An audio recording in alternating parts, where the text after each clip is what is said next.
Welcome to this very special edition of the KAJ Masterclass Live, the show which ensures that you profit from your time spent here with experts, either through their industry insights, information, or simply learning from them. And today we have with us Justin Pogue. He is the founder of Rental Secrets and a real estate consultant with decades of experience developing and managing properties across the US. And we'll learn from him about rental questions, rental practical questions. Is rent control the only path to affordability? Would releasing federal land lower prices? How tenants can leverage rent reduction strategies, and where should new investors begin? Welcome to the show, Justin. Hi, Ajay. Happy to be here. We have a lot to unpack here. You are welcome. Welcome to the show. Justin, welcome to India in this online form, and I'm sure not just in a lot of viewers across India will benefit because a lot of people are also interested in the US market, but also a lot of people in the US and other places will benefit from what we will learn from you. We'll talk about rental and real estate secrets. So we'll learn about all this. But before that, let's learn a bit better about you, your journey, your background, so that audience knows who they are listening to. Yeah, no, absolutely. So when I was leaving graduate school, getting my MBA, I was graduating into the dot-com bubble. Was probably the worst time to try and get into a consulting gig, which is what I was trying to do when I went to school. Um, and I kind of fell into real estate at that time because my mom was actually looking at investing in properties, and she kind of enticed me, just come look at a property with me. And that rolled into a 20-year career of property management and real estate investing, not only in terms of residential multifamily properties, but also some student housing as well. And it came with all the ups and downs and lots of stories of situations that we faced and overcame while we were doing that. Absolutely, absolutely, Justin. So, first to understand, let's get down to the ground and understand a few things. Why is it that, life for people who want to use the rental space, and you do not want to buy property but want to stay on rent, why is it that it has become much more difficult, and is the prices have shot up? I've heard Yeah. not only in the US, even in India also, in several places, especially in the urban areas, whereas you hmm see a lot of people are also moving to other areas because technology allows them to work remotely or can stay somewhere else. So I want to understand, then the prices should fall down rather than going up and almost become unaffordable. Help us understand from that point of view. Even if it is purely from a US point of view, people will be able to relate that. hmm Yeah, there are a lot of factors that go into driving those prices up. One of the primary factors, especially in the US, has to do with local zoning. So land is zoned for particular uses, whether it be commercial or residential or industrial. Um, and most of the land that is zoned for residential use is zoned for single family houses. And historically in the US, this has come from this notion of the American dream with a white picket fence and two cars in the driveway and a backyard and all of this, which is all well and good. But that is the single most expensive type of housing that can be built. You have a quarter acre or a sixth of an acre, only one family can live on that particular plot of land, as compared to if you built a, say, duplex or fourplex on that same property. Now you can have multiple households on that property, and the cost of that land is split between 2 units or 4 units, which makes that type of housing less expensive. And if you go back historically, like say 200 years ago, you look at the island of Manhattan. It used to be 1 and 2 story buildings back then. But over time, as more and more people wanted to live there, The density had to increase in order for it to be relatively affordable for people to, or at least more affordable for people to live there. So what we're kind of facing now is that there are a lot of cities that have or a lot of people in certain neighborhoods who have actively tried to prevent um, density increases in the neighborhood, because that's not the neighborhood, that's not the experience that they bought into when they bought their property. Um, but that zoning and the kind of fight against density increases have increased the cost of housing. There's other things that have impacted it too, as well as, so kind of like, for a period you had basically 0% financing, which makes it very easy to bid more for the property that you want in comparison to other people, because your monthly payment is lower because of the lower interest rate. But that drives up the value, the cost of the housing overall, because the more you can bid, to get what you want, that drives the price up, and other people are bidding, under the same factors as well. So those are just a few of the things that have impacted the cost of housing in the U.S. that have driven those prices up. Absolutely, absolutely, Justin. So, is there no good life, left for the people who are living on rent or want to live on rent? That middle class people who are renting out, they will not have a good life. They have to go into the interiors of the country, anywhere else. How would you want to put it, that people want to pay the right kind of rent, not the the very high kind of rent? Suddenly the rent prices have increased so much. From that Mhm. point of view, help us understand. So I would put it this way: you can actually live a very good life. You don't necessarily have to live in, downtown Manhattan or downtown Los Angeles to have a good life, especially now that people can telecommute and work from home and those kinds of things. Um, but interestingly, right now in the US, you see kind of two philosophies kind of playing out in real time. So you have certain cities like Austin, Dallas, Houston, that are building a lot of housing supply.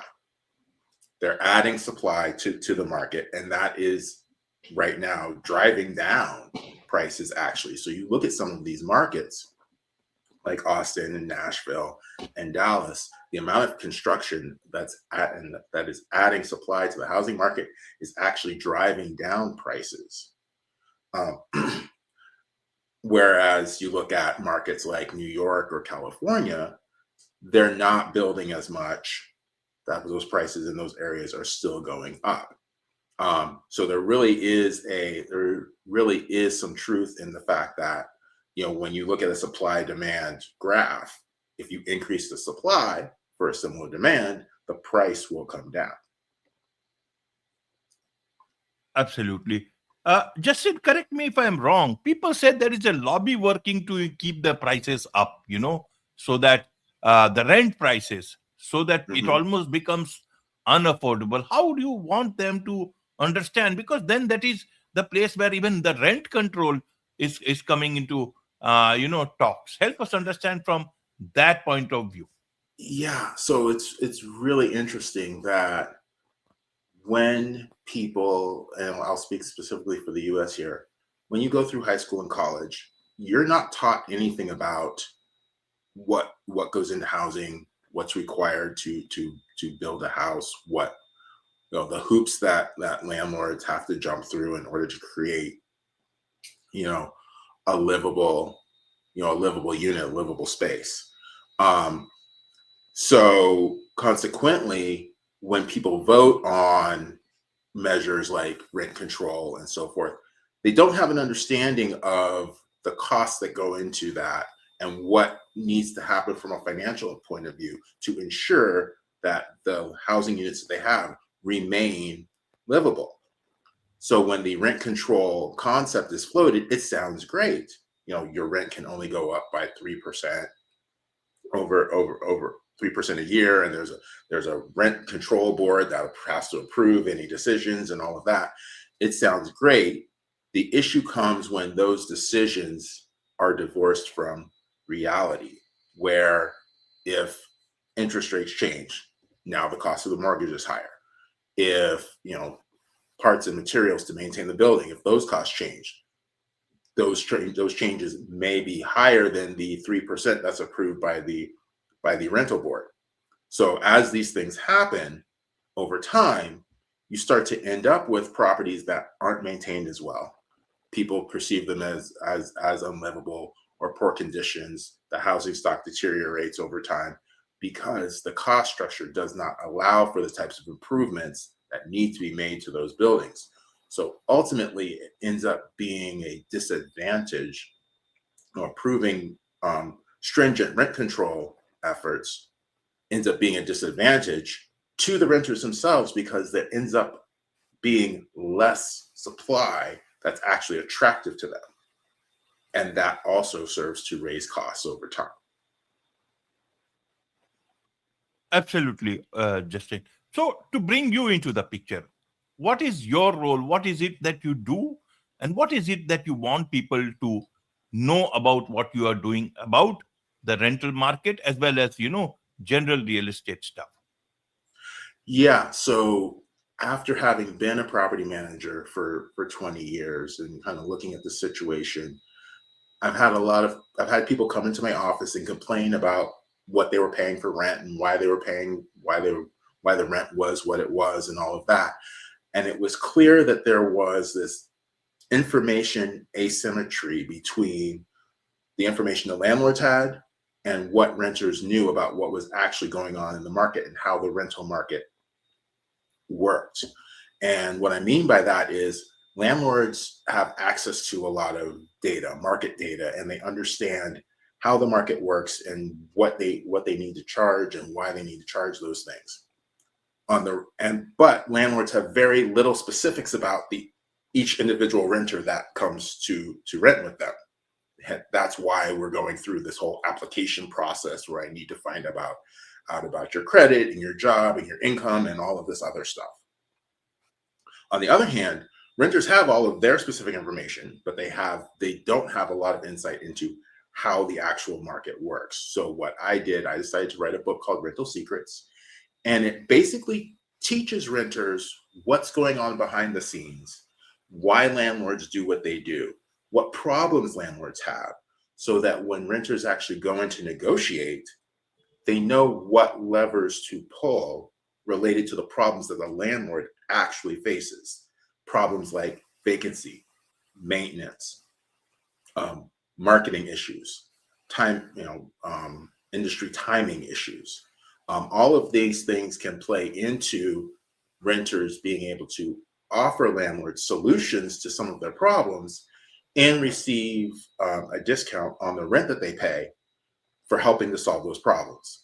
And I specifically did it from a perspective of not from a legal perspective, but from a basic first principles perspective of this is the nature of the business that landlords are in.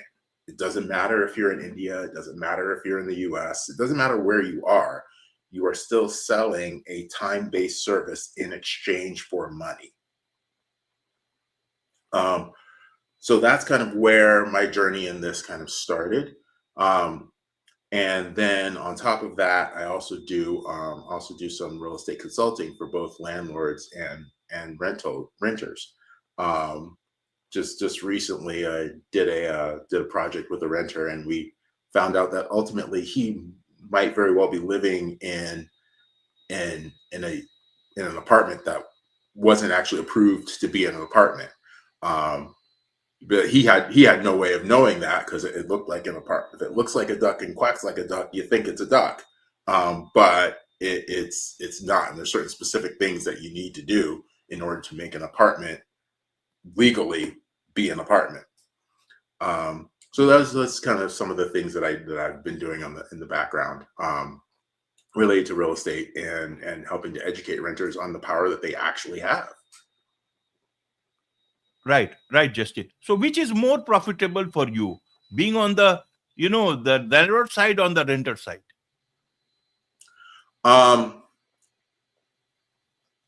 You do want to, and this is just kind of general financial advice, but you do want to own something, whether it be stocks or bonds or real estate or intellectual capital. You want to own something.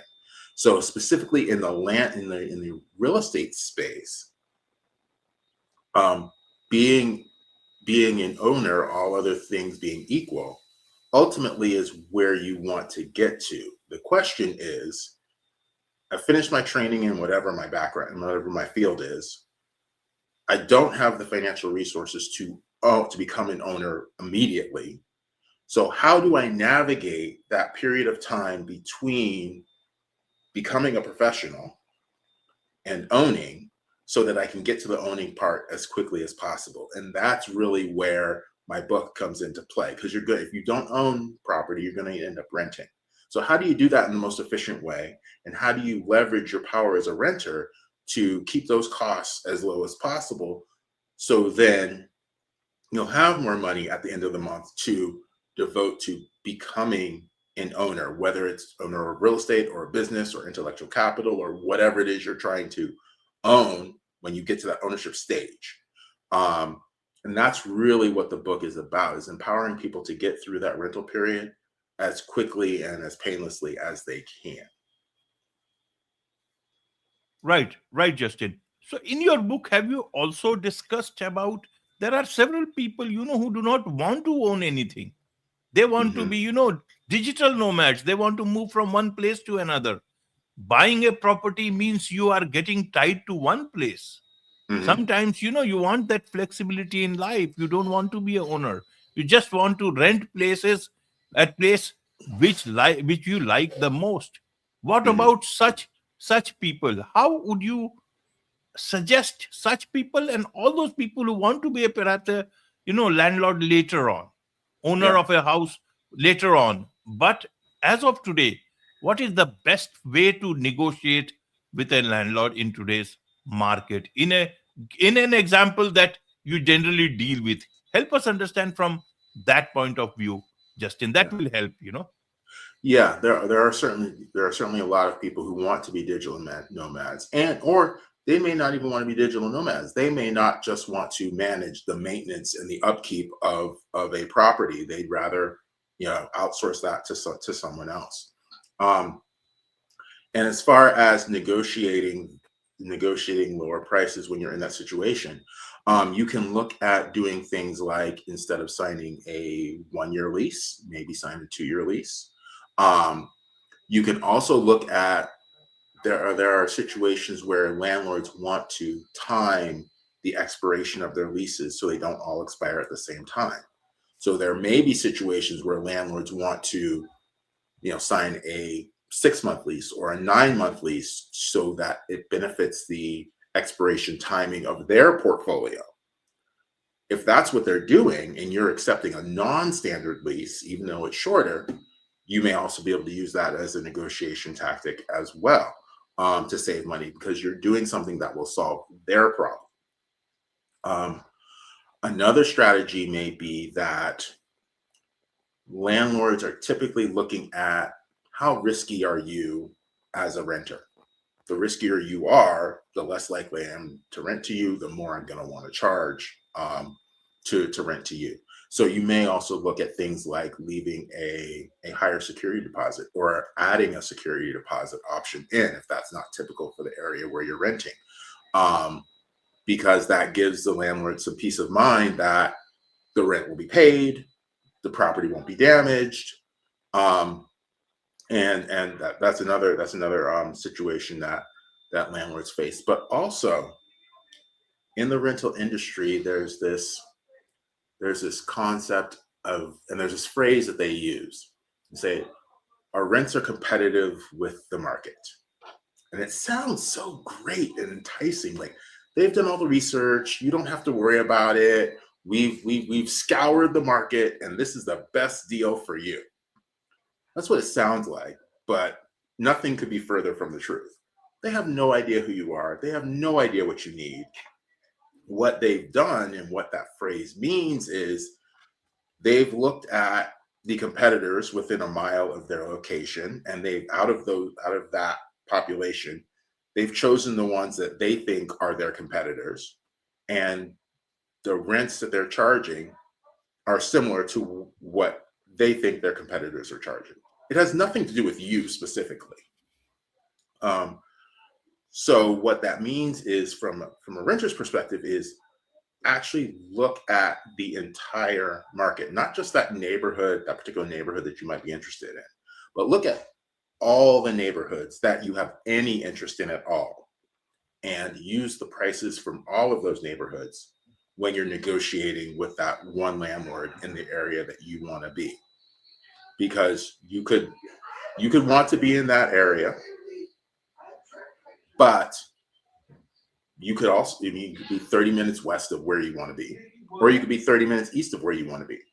Either way, you're still traveling 30 minutes to get to that beach or that job or whatever it is that you want to be close to. And using actual market data from properties that fit what you need, gives you leverage with that landlord, because it's actual market data, B, it fits your needs, and C, it's available now. So you could easily choose that instead of going with them. Absolutely, Justin. What about the government's role? What do you expect the government to do here? Are there any things that will benefit, or is it, again, we talked about the Rent Control Act, Hmm. in terms of the government, other things that the government should do but is not doing? Help us understand from the that perspective. So specifically in the US, the zoning issue has been a very local government issue, county and city level. Um, More recently, the states and federal governments have started putting forth some new laws, some new regulations, and some new ideas. So, for example, California passed what they call legislation allowing ADUs, accessory dwelling units. This allows people to build new rental space in their backyard, which may add one or two units. Or alternatively, they could also convert their garage to an apartment or add an apartment above their garage. Um, so this is an attempt to increase density, which would help bring down the cost. Um, that has started not just in California, but there are some other localities, some other states that have allowed that. At the federal level, there's some discussion of either lengthening the time allowed for mortgages. So typically mortgages are 30 years. There's discussion of lengthening those to 50 years, which would bring down the monthly payment, not only for people who are buying their own homes, but also for people who are developing multifamily properties. The lower that mortgage payment is, the less the property has to earn each month in order for the developer or the investor to earn a return on their on their money for that particular project.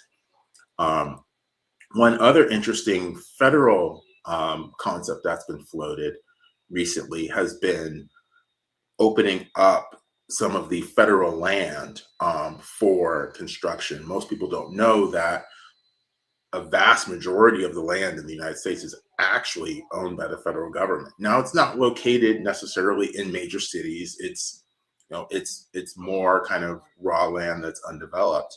Um, but opening up those areas could, over time, allow for more housing to be built. There's a lot of details that need to be worked out, because it's not just, when you buy a house, you're not just buying that house. You're buying a neighborhood with, you know, workplaces and areas of employment that are nearby. You're buying a neighborhood environment that has bars and restaurants and nightclubs and shopping districts and grocery stores. So there's an infrastructure component to it as well. So it's not just, we're going to open federal land, plop a bunch of houses down, and people are going to move there. No, it's a longer term strategy where you're actually building and creating entire new cities, um, from the ground up.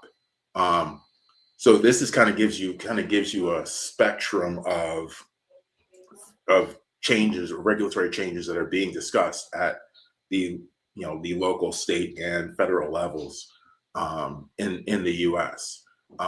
But no, kind of looking at that spectrum, these are conversations that we haven't been having. These are new conversations about housing and about how to bring the cost of housing down, whether you're renting or buying. Um, and it's exciting to see that these topics are actually being discussed right now, whereas in the past they weren't really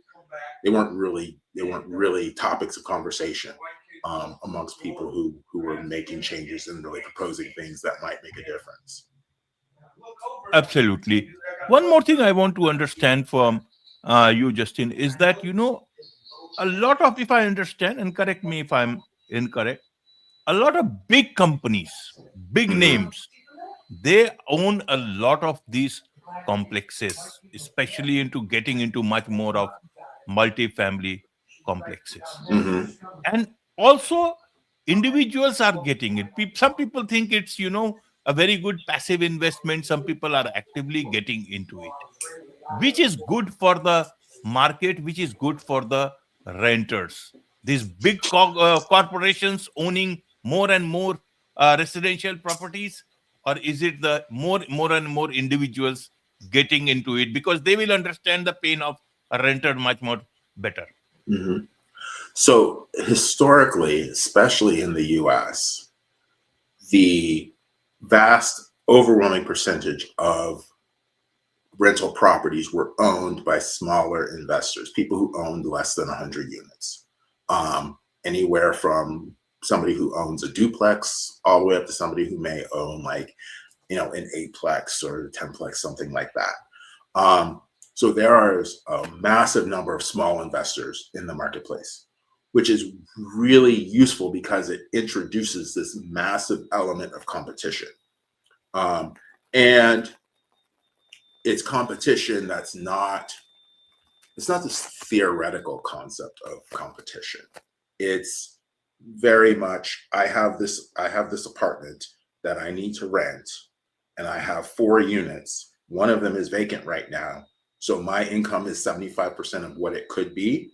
And that creates financial pressure to actually get this property rented.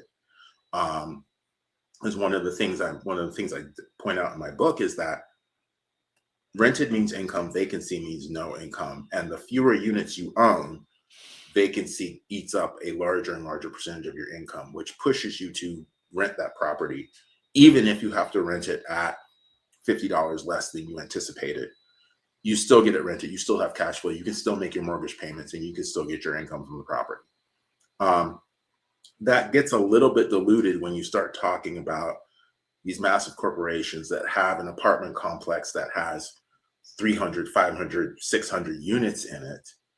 One unit being vacant is not a big deal from their perspective. In Right. fact, they're usually aiming for about 95% occupancy. If they're above 90% occupancy, above 95% occupancy, then they're looking to increase rents because there's this overwhelming demand for their particular product. If they're at 95%, they're like, okay, we're in a good place. We don't have to push too hard. If they start to drop below that 95%, so let's say that 600 unit apartment complex, okay, starts to have 50, 60 units that are vacant. Now we're down to 90% occupancy. Now is when the bigger apartment complexes and companies for that particular property will be like, okay, we need to make some changes. We need to either lower rents. We need to address the amount of traffic flow, people coming in to look at the apartments. We may need to we may need to create a model apartment where we'll stage the apartment and we'll put in furniture. So when people come in, they can see an idea of what living in this apartment might look like. That's when they start spending money to make changes to entice people to actually rent properties. So whereas with a smaller investor, if one unit is vacant, they're under pressure to start making those changes and start making their property more appealing. With the larger investors, you'd have to have 10% of their units vacant for them to start having that conversation. And they actually do have that conversation. There's a real estate syndication that that my family's invested in, and it's located in Texas, and right now the occupancy is about 89%. It's 100 units, and because of where the occupancy is, the board that manages it, I sit in on their meetings. They actually had a conversation about what changes do we need to make to increase the traffic flow, so people will actually rent these apartments. We can get back to that 95%. So that's a real number, and these are meetings that are going on weekly behind the scenes that renters never see. They don't know about these things, but these are actual real conversations that the hard-nosed Wall Street, the spreadsheet is God. These are the real conversations they're having in the background. But the renter never sees that because they don't work in the industry. They don't know, and no one's ever told them. Absolutely. There is so much to know about all these things. So, from your point of view, what is it? Who is the best client for you? Who can benefit the most from your expertise? Yeah, so it's interesting. There's a number of clients who could benefit from what I'm sharing. So one example would be Uber. I think could benefit from this, putting this information out as a financial wellness benefit for their employees, because a lot of them are renters. A lot of them want to stretch what they're earning from being drivers for Uber and all of that. And as a financial wellness benefit, this information, or consulting with their employees to solve rental questions, could be a real benefit to them as a company. So that's one perspective to look at this from. Another perspective is real estate agents that want to sell homes. Sometimes they will have they'll have home buyer education, and including this information with their home buyer education can really set up a good relationship. Kind of I was there to help you before you were ready to buy a house. So I've been with you through the whole process. I've provided you information that can help you now. And then when you're ready to buy a house, you can come back to me and we can continue that relationship. So those are two really good sources. But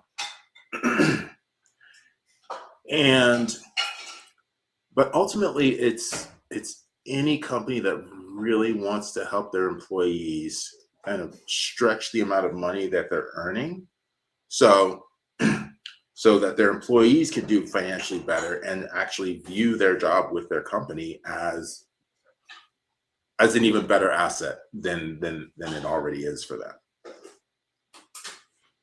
Absolutely, Justin. There's so much to learn about all this, and I'm sure a lot of people would want to connect with you and learn from your book. What is the best way for them to do so? Yeah, absolutely. They can reach me at justin@rentalsecrets.net. The book, of course, is available on Amazon. And I look forward to kind of sharing this information, because I know it's a kind of a new perspective that most people haven't thought about before. But yeah, justin@rentalsecrets.net. Or the Rental Secrets website would be another place where they can reach me as well. Wonderful. With this, it's a wrap on this very special edition of the KAJ Masterclass Live. Thank you so much indeed for joining us.